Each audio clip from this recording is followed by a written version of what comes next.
Where did you get that ring? The officer's voice was sharp, laced with suspicion that demanded immediate attention.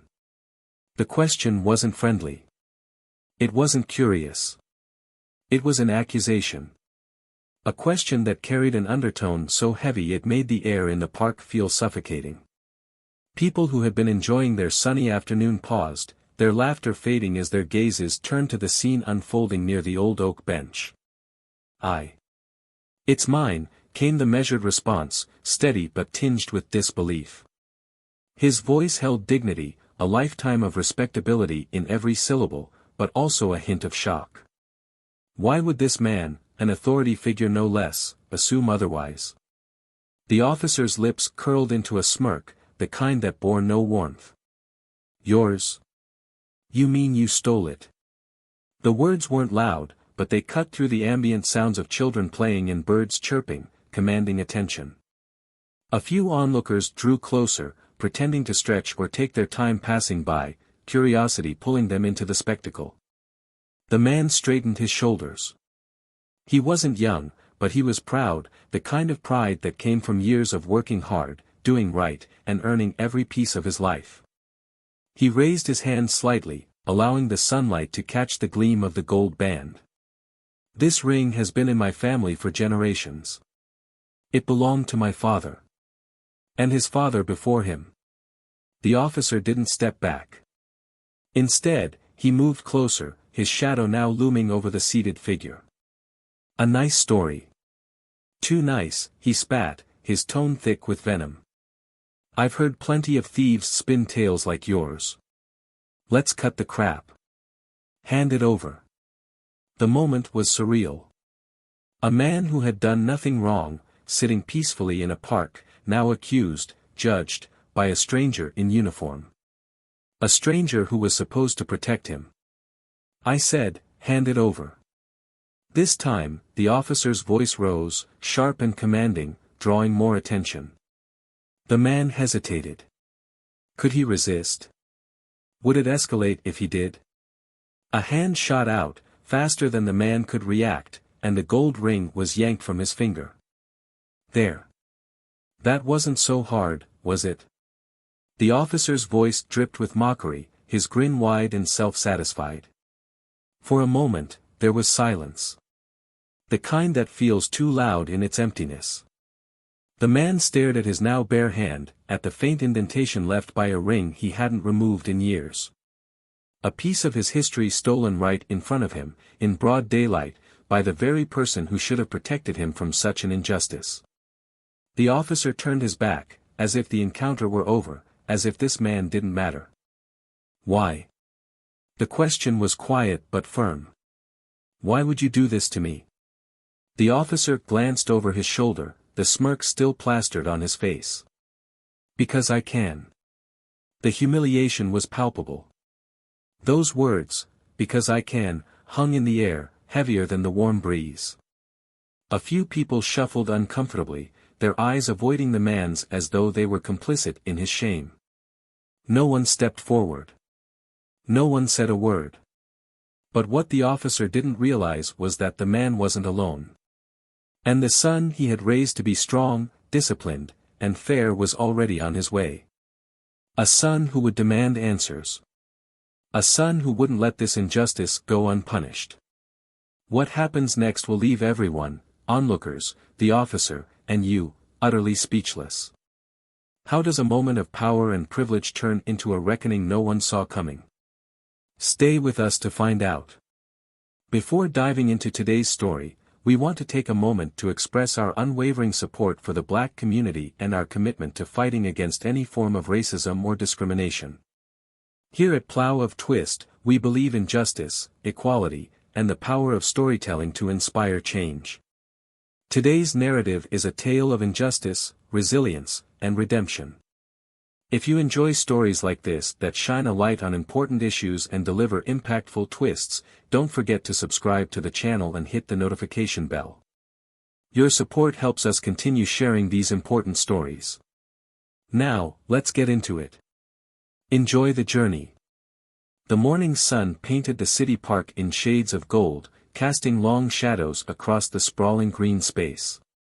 The air was warm, and the rustling of leaves in the light breeze created a tranquil soundtrack to a scene that, for all intents and purposes, should have been peaceful. Among the clusters of joggers and families, a man named Elijah Harper sat on a weathered wooden bench beneath a towering oak tree. Elijah, a retired schoolteacher in his late 60s, had always found solace in this park. It wasn't just the beauty of the space that drew him, it was the sense of connection to a city he had seen evolve over the decades. To him, the park was a living memory of countless moments shared with his wife, Lorraine, who had passed away 5 years earlier. Every corner of the park whispered stories of their shared laughter, quiet talks, and long walks. He wore a simple outfit, a neatly pressed button-up shirt tucked into well-worn slacks. Elijah had a way of presenting himself that spoke of quiet dignity. But it was the gold ring on his finger that caught the sunlight, gleaming as he absent-mindedly twisted it while lost in thought. The ring wasn't just a piece of jewelry, it was a legacy. Passed down from his father, it symbolized endurance, family, and love. The day Lorraine slipped it onto his finger during their wedding had been one of the happiest of his life. Even now, it was a small comfort, a tangible piece of her that he carried with him. As he sat, watching the world move around him, Elijah wasn't alone in his contemplations. Across the park, Officer Clayton Reeves patrolled on foot. Clayton was in his late 30s, tall and broad-shouldered, with an aura of authority that was almost theatrical. His uniform was crisp, and the badge on his chest gleamed as though it were polished daily. Clayton took his role seriously, or so he liked to believe, but it wasn't the law that motivated him. It was the power. Being an officer gave him a certain leverage over people, a control he relished. And while many saw him as a model of law enforcement, others knew better. Clayton had a reputation for targeting individuals who, in his mind, didn't belong. Clayton's gaze swept across the park before landing on Elijah. The sight of the older man sitting there, looking so serene, irritated him. There was something about Elijah's quiet dignity that seemed to challenge Clayton's perception of who should occupy this space. He began to walk toward the bench, his boots crunching on the gravel path, his expression hardening with every step. Elijah noticed the officer's approach but didn't immediately react. After all, he had no reason to feel uneasy. He had done nothing wrong. But as Clayton drew nearer, Elijah could sense the weight of his presence, a palpable tension that made the hairs on the back of his neck stand on end. "Good morning, officer," Elijah said politely, his voice warm but guarded. Clayton didn't return the greeting. Instead, his eyes locked onto the gleaming ring on Elijah's hand. "That's a nice ring," he said, his tone flat but with an edge that set Elijah on alert. Elijah nodded, lifting his hand slightly as if to admire the ring himself. "Thank you. It's been in my family for generations." Clayton's lips twitched into a smirk that didn't reach his eyes. "Generations, huh? That's interesting." Elijah tilted his head, sensing the skepticism but choosing not to engage. "It's a family heirloom. My father wore it before me." Clayton crossed his arms, his gaze narrowing. "Do you have proof of that?" The question hung in the air, heavy and absurd. Elijah blinked, caught off guard. "Proof," he repeated, his brow furrowing. "It's my ring. I don't carry papers to prove my belongings." Clayton leaned in slightly, his voice lowering but losing none of its menace. "You expect me to believe a story like that? A ring like this doesn't end up on a man like you unless there's a good explanation." Elijah's jaw tightened. "A man like me," he repeated, his voice still calm but tinged with an edge of defiance. "You heard me," Clayton said, straightening and gesturing toward the ring. "Take it off." Elijah stared at him, stunned. "Excuse me?" "I said, take it off," Clayton repeated, louder this time. Heads turned as nearby parkgoers paused, their curiosity piqued by the escalating confrontation. Elijah's hand instinctively moved to shield the ring. "This is mine," he said firmly. "You have no right." "I have every right," Clayton interrupted, his voice sharp. "You're refusing to comply with a lawful order, and that makes me suspicious." "Suspicious of what?" Elijah demanded, his voice rising. "Sitting on a bench. Wearing a ring my wife gave me." Clayton's eyes narrowed further. "Suspicious of stolen property." "Now, I won't ask again." For a moment, the two men locked eyes, the air between them thick with tension. Elijah's pride and sense of justice warred with the growing realization that he was being cornered, humiliated, and stripped of his humanity in front of strangers who neither stepped in nor looked away. And then, without warning, Clayton reached out and yanked the ring from Elijah's finger. The older man flinched, his gasp of shock mingling with the murmurs of the gathering crowd. "There," Clayton said, holding up the ring like a trophy. "Now we can settle this properly." Elijah sat frozen, his hand trembling slightly where the ring had been moments before. He felt stripped, not just of the gold band but of the history, love, and dignity it represented. His heart pounded, a mixture of anger and helplessness coursing through his veins. Clayton pocketed the ring and turned his back. "If you have a problem, you can explain it downtown," he said over his shoulder. But what Clayton didn't know was that Elijah had someone on his side, someone who wouldn't let this injustice stand. And as Elijah watched Clayton walk away, a new determination settled over him. This wasn't over. Not by a long shot. What would happen when justice came knocking at the door of the man who thought he held all the power? That's where the story truly begins. The park had settled into an uneasy quiet after the confrontation. People whispered among themselves, recounting what they had witnessed, but no one dared to approach Elijah. He sat on the bench, staring at the empty space on his finger where the ring had been. It wasn't just the physical absence that struck him, it was the void left behind by the blatant injustice. The moment replayed in his mind like a cruel loop, Clayton's smirk, the cold words, the rough way the ring had been pulled from him. Elijah finally stood, his legs feeling heavier than usual, and began walking toward the park's exit. He wasn't sure what he would do next, but he knew he couldn't let it end like this. As he reached the street, he pulled his phone from his pocket and hesitated.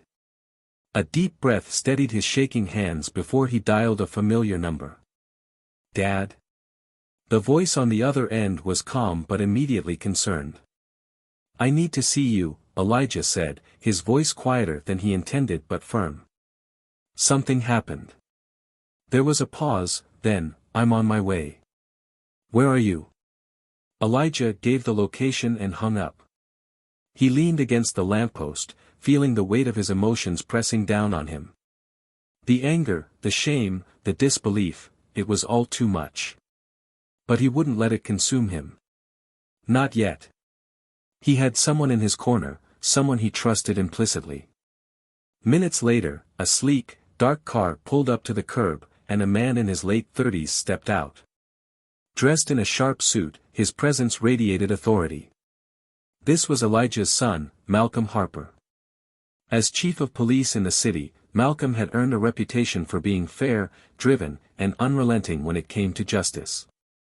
He walked toward his father with purpose, his sharp eyes immediately scanning Elijah's face. "Dad, what happened?" Malcolm asked, his voice low but laced with concern. Elijah hesitated. It wasn't easy for him to recount the story, but he did, sparing no detail. He described the humiliation, the accusation, and how Clayton had taken the ring. As he spoke, Malcolm's expression shifted from concern to a controlled fury. His jaw tightened, and his hands curled into fists at his sides. "He took your ring?" Malcolm asked, his voice deceptively calm. Elijah nodded. "Said I didn't look like someone who could own something like that. Called it suspicious." Malcolm inhaled deeply, forcing himself to maintain composure. "What's his name?" "Officer Clayton Reeves," Elijah replied. "I've seen him around the park before. Always looking for someone to intimidate." Malcolm's eyes darkened. "I know who he is." There was a pause as Malcolm weighed his next words. "Dad, I'm going to handle this, but I need you to trust me. Can you do that? Elijah nodded. I trust you, son. But, promise me you'll stay level-headed. This isn't just about me. It's bigger than that. Malcolm placed a hand on his father's shoulder. I promise. But I won't let this slide. The two men parted ways, Elijah heading home and Malcolm returning to his precinct. As Malcolm drove, his mind raced. He thought about Clayton, a man he'd always suspected of bending the rules, and the audacity it took to target someone like Elijah. His father had spent his life teaching integrity and fairness, shaping Malcolm into the man he was.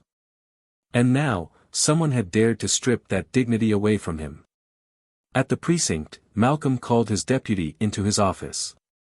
The deputy, a seasoned officer named Andrews, respected Malcolm deeply and knew his boss well enough to recognize when something serious was brewing. We need to review Clayton Reeves' record, Malcolm said without preamble. Andrews raised an eyebrow. What's going on? Malcolm gave him a brief rundown of what had happened. Andrews frowned. That's serious. But you know Reeves has connections in the department. He's been slippery for years.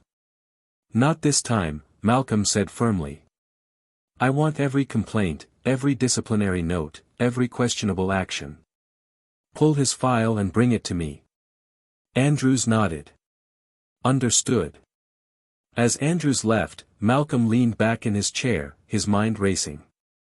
He knew this wasn't just about his father's ring, it was about rooting out a rot that had festered in the system for too long. But he also knew that Clayton wouldn't go down without a fight. Meanwhile, Clayton sat in his squad car, smugly recounting the day's events to his partner, a rookie named Jenkins. Guy thought he could talk back to me, Clayton said with a laugh. Tried to tell me some sob story about his father's ring. Jenkins shifted uncomfortably in his seat. Are you sure he, stole it? Clayton shot him a look. Does it matter? Guys like him always have something to hide. Jenkins didn't respond, but his unease was evident. Clayton noticed and smirked. You've got a lot to learn, kid. This job isn't just about enforcing the law. It's about showing people who's in charge. Back at the precinct, Andrews returned with a thick file on Clayton. As Malcolm sifted through it, his jaw tightened further. The file was riddled with complaints, excessive force, racial profiling, abuse of power, but each case had been dismissed or quietly resolved. Malcolm knew he had to tread carefully. He couldn't afford to let emotions cloud his judgment. But as he looked at the long list of names in the complaint file, each one representing a person who had been wronged and ignored, he felt a surge of determination. This wasn't just about Elijah anymore. It was about justice for everyone who had suffered under Clayton's unchecked authority. As night fell, Malcolm's plan began to take shape. He reached out to a few trusted colleagues, officers who shared his vision for a fair and just department. Together, they devised a strategy to hold Clayton accountable, ensuring that the truth would come to light in a way that couldn't be ignored or silenced. The pieces were falling into place. But Malcolm also knew that confronting Clayton would be a delicate and dangerous task. The stakes were high, and the fallout could be monumental. He couldn't predict how Clayton would react when cornered, but one thing was certain, justice was coming. What happens when someone who believes they're untouchable is forced to face the weight of their actions? The answer lies just ahead, and it's one you won't want to miss. The precinct was unusually quiet for a weekday evening. Most officers had cleared out, leaving behind a skeleton crew.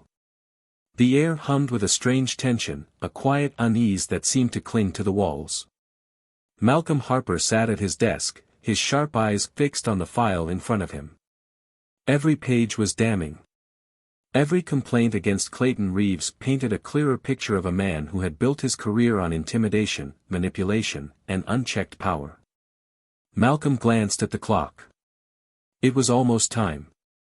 He'd spent hours coordinating with trusted officers, ensuring every piece of evidence was in place. Tonight would be the reckoning. But it wasn't just about Elijah's stolen ring anymore, it was about exposing the broader rot in the department. A knock on the door broke his concentration. Andrews stepped in, his expression grim but resolute. "He's here," Andrews said. Malcolm nodded, standing up and straightening his suit jacket. "Bring him in." Andrews hesitated. "You sure about this? Clayton's not the type to go down quietly." Malcolm's jaw tightened. "That's exactly why we're doing this now." Andrews gave a curt nod and left. Moments later, the door opened again, and Clayton Reeves stepped in, his confidence radiating like a shield. He wasn't in uniform, instead, he wore a leather jacket and jeans, as if to signal he wasn't here for official business. His smirk was firmly in place, the same one that had haunted Elijah's memories since the park. "You wanted to see me, Chief?" Clayton said, leaning casually against the doorframe. "Come in," Malcolm said, gesturing to the chair across from his desk. Clayton stepped inside but didn't sit. "What's this about?" "I've got places to be." Malcolm didn't answer immediately. Instead, he picked up a photo from the file on his desk and slid it across the table. It was a grainy image from a security camera, showing Clayton standing over Elijah in the park, the ring clearly visible in his hand. Clayton's smirk faltered for a split second before he regained his composure. "What's this supposed to prove?" "It proves," Malcolm said evenly, "that you overstepped. You humiliated an innocent man and took something that didn't belong to you." Clayton snorted. "Innocent? Come on, Chief. You and I both know the type." Malcolm's expression didn't change, but his eyes hardened. "The type? You mean hard-working, honest men like my father?" The room fell silent. For the first time, Clayton looked genuinely taken aback. His mouth opened, then closed, as if he were scrambling for the right words. "Your father?" "Yes," Malcolm said, his voice low but steady. "The man you accused of being a thief. The man whose ring you stole. That man is my father." Clayton's smirk returned, but it was weaker now, more of a defense mechanism than genuine confidence. "Well, I didn't know that." "How was I supposed to?" "You weren't supposed to," Malcolm interrupted sharply, his voice rising for the first time. "You weren't supposed to assume anything. You weren't supposed to humiliate him in public. You weren't supposed to take his ring like some common criminal." Clayton raised his hands defensively. "Look, Chief, I was just doing my job." He looked suspicious. Malcolm cut in. "Is that what you're going to say? That an elderly black man sitting on a bench in a public park looked suspicious to you?" Clayton's silence was deafening. Malcolm leaned forward, his hands flat on the desk. "Do you even hear yourself? Do you realize what you've done? This isn't just about my father, Clayton. It's about every single person who's filed a complaint against you. It's about every name in this file," he said, slamming the thick folder onto the desk. "All the people you've harassed, intimidated, and abused." Clayton's bravado crumbled slightly under the weight of Malcolm's words. "Look, maybe I've been a little aggressive in the past, but it's part of the job. You know how it is out there." "No," Malcolm said firmly.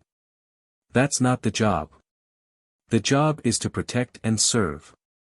The job is to uphold justice. What you've been doing is the exact opposite." The room was silent again, the tension almost unbearable. Then, Malcolm stood, walking around the desk until he was face to face with Clayton. "You're done," Malcolm said quietly but with a finality that left no room for argument. "You're suspended, effective immediately. An internal investigation has already been launched, and based on what we found so far, I wouldn't count on getting your badge back." Clayton's eyes widened. "You can't do that." "I can," Malcolm said, his voice like steel. "And I have." Clayton's expression shifted from disbelief to anger. "You think you're better than me, don't you? You think you're some kind of hero. No, Malcolm said. I don't think I'm a hero. But I know I'm not a coward who hides behind a badge to justify my actions. Clayton's fists clenched at his sides, but he said nothing. The silence stretched, heavy and oppressive, until Malcolm spoke again. You can leave now, he said, stepping aside and gesturing toward the door. But I'd suggest you think long and hard about what comes next. Because this department isn't going to protect you anymore. Clayton hesitated, his face a mask of conflicting emotions, anger, fear, and a flicker of something that almost resembled regret. Without another word, he turned and left the office, slamming the door behind him. Malcolm stood alone for a moment, the adrenaline slowly ebbing from his system. He looked down at the file on his desk, then at the photo of his father. This wasn't the end, he knew that. There would be fallout, resistance, and backlash. But for now, he allowed himself a moment of quiet satisfaction. Justice was finally being served. What would Clayton do next? And how far would Malcolm go to ensure the truth came to light? The story was far from over. As the door slammed behind Clayton, the sound echoed down the empty corridors of the precinct. Malcolm remained still, his hands resting on the edge of his desk, his mind racing despite his outward composure. The confrontation had ended, but the battle was far from over. Clayton wasn't the type to go quietly, and Malcolm knew it. The tension of the moment lingered, and the silence in his office felt heavier now than it had before. Andrews returned, stepping cautiously into the room. I saw him leave, he said, his voice low. How'd it go? Malcolm exhaled slowly, pushing himself upright. Exactly as expected. He's angry, defensive. But he knows he's cornered. Andrews nodded but didn't look reassured. You think he's going to try something? Almost certainly, Malcolm said, his voice steady. But that's why we're not letting up. Keep a close watch on him. I want to know his every move. Andrews hesitated, then asked, and your father? How's he holding up? Malcolm paused, his expression softening for a moment. He's strong. Stronger than I expected after what happened. But this isn't easy for him. It's not easy for me either. Andrews nodded again, understanding the weight of the situation. Let me know if you need anything. I will, Malcolm said. Thanks. As Andrews left the room, Malcolm sat back down, his gaze falling on the photo of his father. The older man's steady eyes and warm smile stared back at him, a reminder of the integrity and strength he'd always admired. Malcolm thought about the courage it had taken for Elijah to even call him after the incident. It wasn't just about the humiliation, it was about the principle, about standing up for what was right even when the odds were against you. The phone on his desk buzzed, breaking his thoughts. He picked it up, his tone clipped. Chief Harper. A familiar voice came through, one that instantly sent a chill down his spine. You think you've won, don't you? Malcolm's grip on the phone tightened. Clayton. You really think you can just take everything away from me? Clayton's voice was low, almost a growl. I've been on this force for over a decade. I've put in the work, dealt with the dirt. And you think you can ruin my career over one mistake? Let me be clear, Malcolm said, his voice firm. This isn't about one mistake. This is about a pattern of abuse, corruption, and outright racism. Your time of using that badge as a weapon is over. There was a pause on the other end of the line, then a bitter laugh. You think you're so righteous, don't you? Sitting up there in your nice office, playing the hero. This isn't about me, Malcolm replied. This is about justice. Something you clearly don't understand. Justice? Clayton spat the word like it was poison. You don't know the first thing about justice. You've been handed everything on a silver platter, Harper. You've got no idea what it's like out there. Don't, Malcolm said, his voice sharp. Don't you dare try to twist this into some sob story about how hard you've had it. You've had power, Clayton. And you've used it to hurt people. That ends now. Clayton's voice dropped, his tone turning cold. You've made a mistake, Chief. A big one. And I promise you're going to regret it. The line went dead before Malcolm could respond. He stared at the phone for a moment, his jaw clenched. Clayton's words weren't empty, they were a warning. And Malcolm knew better than to dismiss them. Later that evening, Malcolm sat in his living room, the day's events replaying in his mind.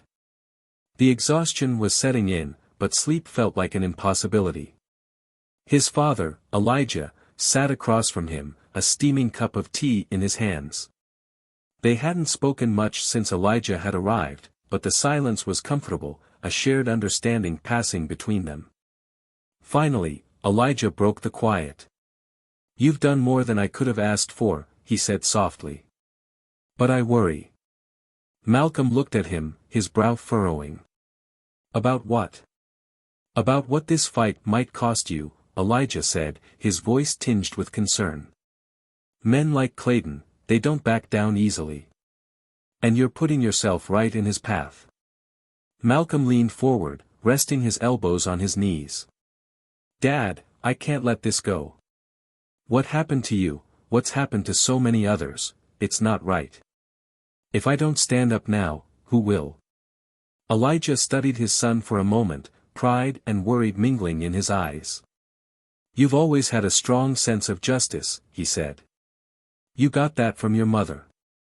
But promise me you'll be careful. I will, Malcolm said. I promise. As the night wore on, Malcolm received a call from Andrews. Chief, we've got a situation. Malcolm's pulse quickened. What is it? Clayton, Andrews said grimly. He's making moves. Calling in favors, stirring up trouble. We've had reports that he's been seen meeting with some less than reputable characters. Malcolm's jaw tightened. Keep tracking him. I want updates every hour. You got it, Chief, Andrews said before hanging up. Malcolm set the phone down and leaned back, his mind racing. Clayton was dangerous, not just because of his own actions but because of the influence he still held within certain circles. This wasn't over, not by a long shot. And as Malcolm sat there, he couldn't shake the feeling that the storm was only just beginning. Whatever Clayton had planned, Malcolm would be ready. He had to be. For his father. For his community. For justice. The precinct was buzzing the next morning. Rumors of Clayton's suspension had spread like wildfire, sparking a mix of shock, satisfaction, and unease among the officers. Some viewed Malcolm's actions as necessary, a long overdue reckoning. Others whispered about loyalty and how Clayton's removal felt like a betrayal of the force's unspoken brotherhood. Malcolm walked through the halls with his usual steady stride, his expression unreadable. Inside, he was bracing for the fallout. He knew Clayton wasn't going to retreat quietly, and the atmosphere in the department confirmed his suspicions. There were murmurs as he passed, conversations that abruptly stopped when he drew near. He ignored them. This wasn't about popularity, it was about doing what was right. Andrews caught up to him, his face serious. Chief, you should see this, he said, handing Malcolm a thin folder. Malcolm opened it, his eyes scanning the pages quickly. It was a report of a late-night meeting between Clayton and a known fixer, someone notorious for orchestrating smear campaigns and covering up scandals. The fixer's involvement all but confirmed that Clayton was plotting retaliation. What do we know about the meeting? Malcolm asked, his tone measured. Not much yet, Andrews admitted. But it's clear he's trying to dig up dirt, on you, on your father, maybe even on the department. Malcolm nodded, his mind already working through possible scenarios. Keep digging.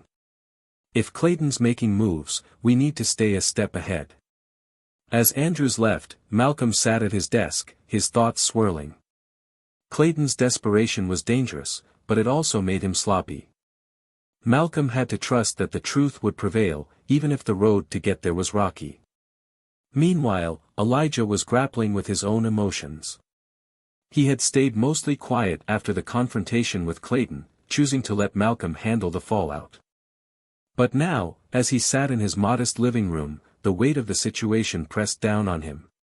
He couldn't help but feel responsible for the storm his son was now navigating. It wasn't that he regretted calling Malcolm, he knew his son had the strength and integrity to see this through. But the lingering humiliation of being treated as less than human, of having his integrity questioned and his dignity stripped away, was a wound that hadn't yet begun to heal. A knock at the door pulled Elijah from his thoughts. He opened it to find Malcolm standing there, his expression a mix of exhaustion and determination. "Thought I'd stop by," Malcolm said. "Check in on you." Elijah stepped aside to let his son in. "I'm fine," he said, though his voice lacked conviction. Malcolm sat down, leaning forward with his elbows on his knees.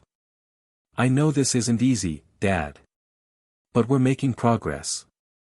Clayton's been suspended, and the investigation is moving forward." Elijah nodded but didn't respond immediately. Finally, he said, "You've always been someone who fights for what's right. I'm proud of that. But this fight, it feels like it's bigger than either of us." "It is," Malcolm said. "And that's why we can't back down. This isn't just about you or me. It's about the system, about making sure people like Clayton don't get to abuse their power anymore." Elijah sighed, his gaze distant. "Just be careful, son. Men like Clayton, they don't go down without a fight." "I know," Malcolm said quietly. "But we're ready." As the day went on, the tension within the department continued to grow. Andrews returned with another update, this time with surveillance photos of Clayton meeting with several officers who were known to share his views. The images were damning, showing clear attempts to rally support and undermine Malcolm's authority. Malcolm studied the photos carefully. "This is exactly what we expected," he said. "Clayton's trying to turn this into a power struggle." Andrews nodded. "It's working, too. There's already talk among some of the guys about whether you've gone too far." Malcolm's jaw tightened. "This isn't about me going too far. It's about doing what's right. If some of them can't see that, then they're part of the problem." The weight of the situation was growing heavier by the hour. Malcolm knew he had to act decisively, but every move he made carried risks. Clayton was playing dirty, and there was no telling how far he would go to protect himself. Later that evening, Malcolm convened a meeting with his most trusted officers. Around the table sat men and women who had proven their commitment to integrity and justice, officers who shared Malcolm's vision for a better department. "We're at a crossroads," Malcolm began, his voice steady but firm. "Clayton isn't just fighting to clear his name, he's trying to undermine everything we stand for. This isn't just about one man abusing his power. It's about whether we're willing to let that behavior define this department." The officers exchanged glances, their expressions a mix of determination and unease. One of them, a veteran named Carter, spoke up. "You've got our support, Chief. But you know this isn't just about Clayton. There are others who'll fight to keep things the way they are." "I know," Malcolm said. "And that's why we have to be united. This isn't just about holding Clayton accountable. It's about setting a standard for what this department should be." The meeting ended with a renewed sense of purpose, but Malcolm knew the hardest battles were still ahead. Clayton's influence ran deep, and dismantling it would take more than just evidence, it would take courage, persistence, and an unwavering commitment to justice. As the night wore on, Malcolm found himself alone in his office, the weight of the day pressing heavily on him. He thought about his father, about the pain and humiliation Elijah had endured. He thought about the countless others who had suffered under officers like Clayton. And he thought about the future, about the kind of department he wanted to leave behind. He knew the path ahead wouldn't be easy. But he also knew it was a fight worth fighting. For his father. For the community. For justice. The silence in Malcolm's office was interrupted by the soft knock of Andrews. He stepped in cautiously, holding a tablet in one hand. His face carried the gravity of bad news. Malcolm leaned back in his chair, already bracing himself. "What now?" Malcolm asked, his voice steady but fatigued. "We've intercepted another piece of intel," Andrews began, sliding the tablet across the desk. "Clayton's not just rallying support, he's building a case against you." Malcolm's brow furrowed as he picked up the device and began scrolling through the information. It detailed a series of manufactured allegations, all meant to paint Malcolm as a rogue leader abusing his power to target Clayton. There were fabricated claims about internal bias, misuse of authority, and even whispered accusations that Malcolm's actions stemmed from personal vendettas rather than professional integrity. "He's desperate," Malcolm said after a moment, his tone laced with disgust.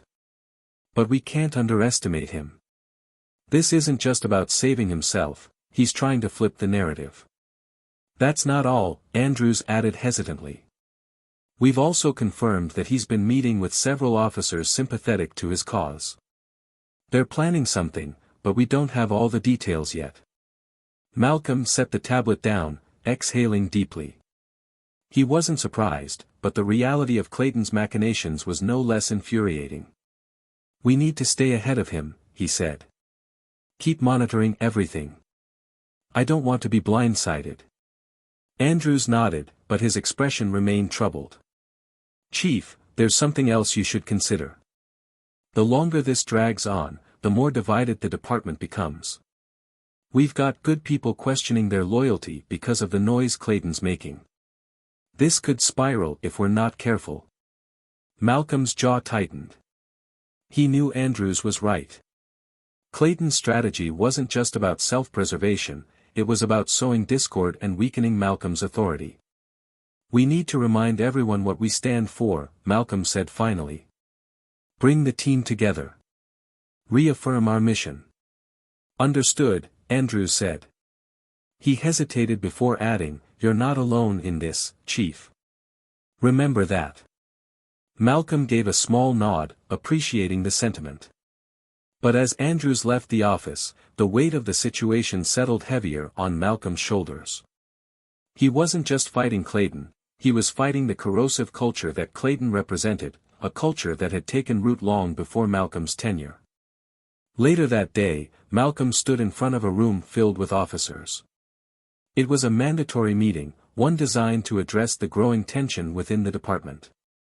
The atmosphere was thick with unease, the unspoken divisions evident in the way some officers avoided eye contact or crossed their arms defensively. Malcolm began with a measured tone. "I know there's been a lot of talk lately. Questions about my decisions, about the actions we've taken. So let me be clear, this isn't about me. This is about what's right. About holding ourselves to the standard this badge demands." He paused, letting his words sink in. "For too long, we've allowed people like Clayton Reeves to tarnish what this department stands for. We've ignored the complaints, dismissed the accusations, and turned a blind eye because it was easier than confronting the truth. But that ends now." A murmur rippled through the room, a mix of agreement and dissent. Malcolm pressed on. "I'm not asking for blind loyalty. I'm asking for accountability. For integrity. If any of you think what I'm doing is about personal grudges or vendettas, then I invite you to come forward and challenge me. But if you believe in justice, if you believe in what this badge is supposed to represent, then stand with me." The room fell silent. Malcolm's words hung in the air, charged with emotion. Slowly, a few officers nodded, their expressions resolute. Others remained guarded, their loyalties uncertain. But Malcolm knew he had reached some of them, and that was enough for now. As the meeting dispersed, Malcolm caught sight of an officer lingering near the back. It was Jenkins, the rookie who had been riding with Clayton on the day of the incident. Malcolm approached him, his expression calm but probing. "Officer Jenkins," Malcolm said, "a word." Jenkins looked nervous but nodded. They stepped aside, away from the departing crowd. Malcolm studied the young officer for a moment before speaking. You were with Clayton that day in the park. I need to know what you saw. Jenkins hesitated, his gaze flickering to the floor.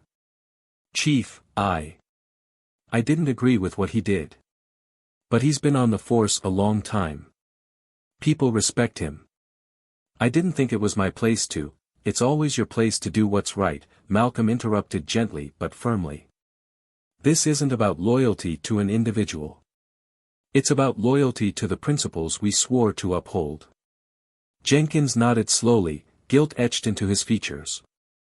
He accused that man, your father, of stealing the ring without any evidence. He just assumed. And when your father tried to explain, Clayton wouldn't listen. He grabbed the ring and walked away like it was nothing. Malcolm's jaw tightened, but he kept his tone steady. Thank you for being honest. It takes courage to speak up, especially against someone like Clayton. Jenkins looked relieved but still uneasy. What's going to happen to him, Chief? That depends on him, Malcolm said. But one way or another, accountability is coming. As the day turned to evening, Malcolm received another call from Andrews. Chief, we've got eyes on Clayton. He's meeting with some of his supporters at a bar on the west side. It looks like they're planning their next move. Malcolm felt a surge of determination. Let's make sure we're ready. If they're planning something, we're not going to let them blindside us. Understood, Andrews said. I'll keep you updated. As Malcolm hung up, he glanced at the photo of his father on his desk. Elijah's steady gaze seemed to offer silent encouragement. The fight wasn't over, but Malcolm was prepared to see it through, no matter what it took. The evening stretched on, the tension thickening as Malcolm and his team monitored Clayton's movements. Every decision, every word, felt like a step closer to the inevitable confrontation. But Malcolm knew one thing for certain: justice wasn't just a lofty ideal, it was a choice, a commitment, and a fight worth enduring. What Clayton didn't realize was that his actions weren't just about defending himself, they were laying the foundation for his own undoing. The walls were closing in, and Malcolm was determined to ensure that when the reckoning came, it would be swift, fair, and unshakable. The dimly lit bar on the west side buzzed with quiet conversations, the clinking of glasses, and the low hum of an old jukebox in the corner.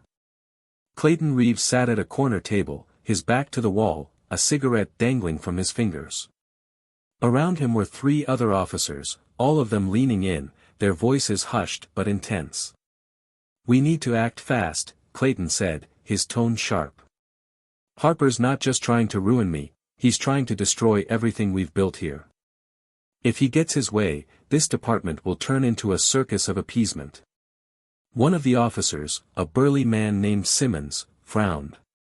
But what's the plan, Clayton? You've got people watching you like a hawk. We can't afford to mess this up. Clayton's smirk returned, though it lacked its usual confidence. We don't mess it up. We turn the tables. Make Harper look like the problem. Another officer, a younger man named Martinez, shifted uncomfortably in his seat. You're talking about framing him, aren't you? Clayton's eyes narrowed. I'm talking about survival. Harper's playing dirty, so we play dirtier.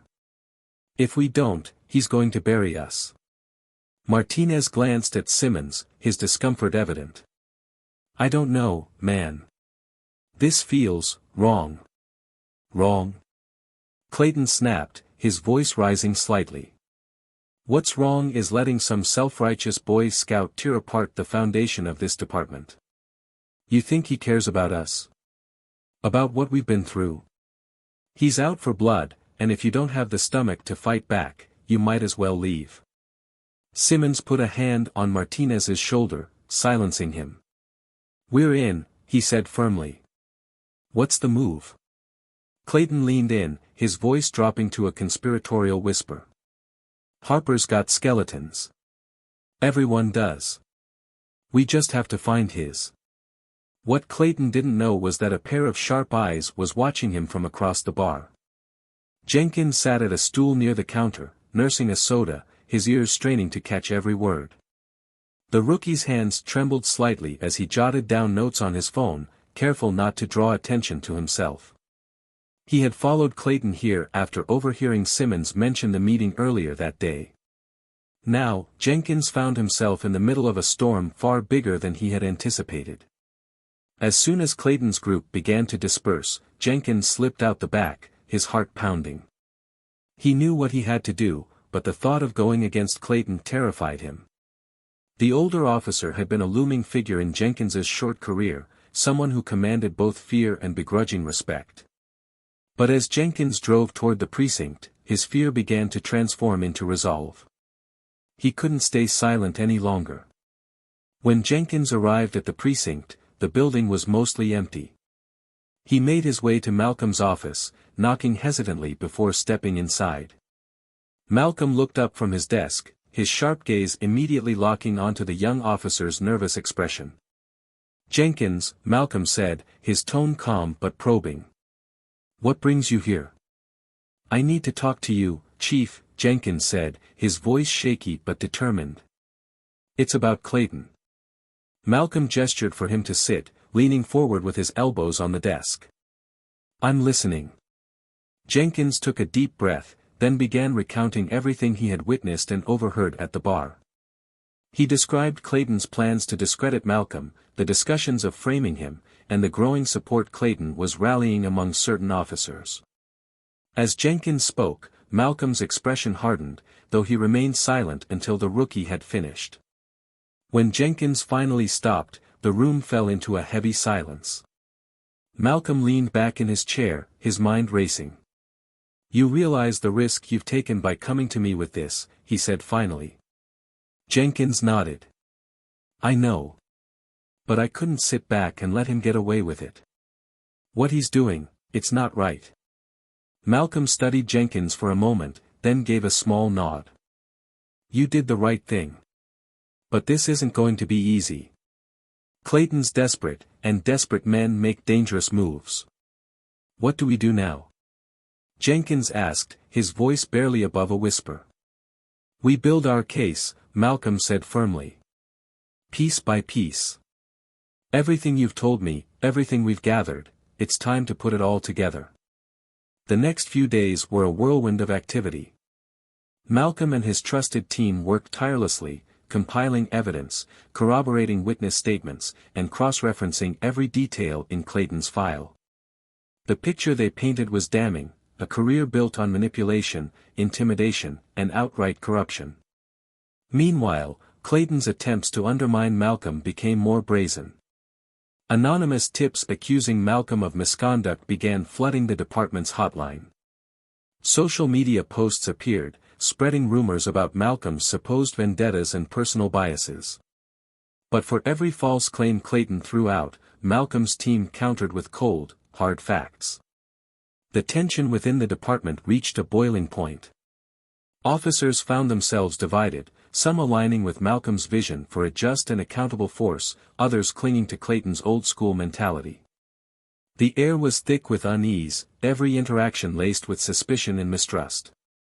One evening, as Malcolm prepared to leave the precinct, Andrews walked into his office, a grim expression on his face. "We've got something," he said, handing Malcolm a USB drive. "Footage from the bar." Jenkins managed to get a copy from the bartender. Malcolm plugged the drive into his computer, his eyes narrowing as the video played. The footage showed Clayton and his group huddled at their table, their faces clearly visible, their words faint but discernible. The conversation was damning, confirming everything Jenkins had reported. "This is it," Malcolm said quietly, his voice tinged with both relief and determination. "This is the nail in the coffin." Andrews nodded. "What's the plan?" "We go public," Malcolm said. "This isn't just about cleaning house anymore. This is about sending a message." The following day, Malcolm called a press conference. The room was packed with reporters, their cameras and microphones trained on the podium where Malcolm stood. He took a deep breath, then began to speak. "Today, I'm here to address a matter that strikes at the very core of our department's integrity. Over the past several weeks, we have conducted a thorough investigation into allegations of misconduct within our ranks. What we have uncovered is deeply troubling, but it is a necessary step toward accountability and justice. As Malcolm detailed the findings, the room buzzed with shock and outrage. He presented the evidence against Clayton, including the footage from the bar, the testimonials from witnesses, and the long-overlooked complaints in Clayton's file. By the time Malcolm finished speaking, the weight of the truth was undeniable. Clayton's arrest followed shortly after. The image of him being led out of the precinct in handcuffs splashed across every news outlet. For many, it was a moment of vindication, a sign that change was finally coming. But for Malcolm, it was just the beginning. The road ahead would be long and fraught with challenges, but he was ready to face them, knowing that justice was worth the fight. The precinct felt different after Clayton's arrest. The air, once heavy with tension and distrust, carried a new sense of purpose. Officers who had been silent about Clayton's misconduct found their voices, speaking out about the culture of fear and favoritism he had perpetuated. The shift wasn't immediate, but it was undeniable. For the first time in years, there was a real opportunity for change. Malcolm Harper stood in his office, looking out the window as the city buzzed with life below. The press conference and subsequent fallout had been exhausting, but the results were worth it. The department was undergoing a full audit, with external oversight ensuring transparency. Officers who had colluded with Clayton were being investigated, and policies were being rewritten to prioritize accountability and fairness. Malcolm's father, Elijah, visited him that evening. As they sat across from each other in the office, Elijah held the gold ring, now safely back in his possession. He turned it over in his hand, a small smile playing on his lips. "Feels like it's finally where it belongs," Elijah said, slipping the ring onto his finger. "It always belonged with you, Dad," Malcolm replied. "Clayton just thought he could take it because no one would stop him. But those days are over." Elijah studied his son, pride evident in his eyes. "You've done something remarkable here, Malcolm. Not just for me, but for everyone who's been overlooked, mistreated. You didn't just stand up for me, you stood up for justice." Malcolm nodded, his expression softening. "It wasn't easy. And it's not over. But I think we're moving in the right direction." As father and son shared a moment of quiet understanding, Jenkins knocked on the door and stepped inside. The rookie had grown noticeably more confident since coming forward with his testimony. "Chief," Jenkins began, "I just wanted to thank you for listening to me. For giving me the courage to do the right thing." Malcolm stood and extended a hand. "It's not about me, Jenkins. You made a choice to stand up for what's right. That's not easy, especially when you're going against someone like Clayton. You should be proud." Jenkins shook his hand, a genuine smile breaking across his face. "I am. And I'll make sure to live up to that every day." As Jenkins left, Malcolm felt a sense of hope. The next generation of officers was stepping up, proving that change was possible. It wouldn't erase the pain of the past, but it was a step toward a better future. Clayton's trial was swift and decisive. The evidence Malcolm and his team had gathered was irrefutable, leaving no room for doubt. Clayton was found guilty of multiple charges, including abuse of power, obstruction of justice, and theft. He was sentenced to a lengthy prison term, his reputation in shambles. For Clayton, the fall from grace was devastating. The man who had once wielded authority with arrogance now sat in a prison cell, stripped of his power and influence. His attempts to manipulate the system had backfired, leaving him with nothing but the bitter reality of his actions. For the department, the trial marked the end of an era. Clayton's downfall was a stark reminder of the consequences of unchecked power, serving as a catalyst for widespread reform. Training programs were revamped, new leadership emerged, and a zero-tolerance policy for misconduct was implemented. Slowly but surely, the culture of the department began to change. Malcolm's work was far from over, but he found solace in the progress being made. He continued to lead with integrity, earning the respect of his team and the community. His actions had set a new standard, one that would resonate long after his tenure as chief. Elijah returned to his routine, finding peace in the small but meaningful victories. He wore his ring with pride, not just as a symbol of family but as a testament to resilience and justice. His bond with Malcolm deepened, their shared experience strengthening their relationship in ways neither could have anticipated. The city, once divided by fear and distrust, began to heal. Malcolm's fight for justice had sparked conversations, inspired action, and reminded people of the power of accountability. It wasn't a perfect resolution, true change rarely is, but it was a beginning. Reflecting on the journey, Malcolm felt a sense of fulfillment. The path he had chosen wasn't easy, but it was worth it. And as he stood at the precinct one evening, watching the sun set over the city, he knew that the fight for justice was one he would never stop pursuing. Stories like this remind us of the complexities of justice, the courage it takes to stand up against wrongs, and the importance of accountability. Elijah's resilience, Malcolm's determination, and Jenkins's growth show us that even in the face of adversity, change is possible. But it's not just up to leaders, it's up to all of us to demand better, to challenge the systems that fail, and to hold ourselves and others to higher standards. What about you? Have you ever faced a moment where standing up for what's right felt like an uphill battle? Share your thoughts in the comments below, we'd love to hear your stories. If this tale moved you or made you reflect, don't forget to like, comment, and subscribe to Tales of Twist. Your support helps us continue sharing stories that matter. See you in the next episode.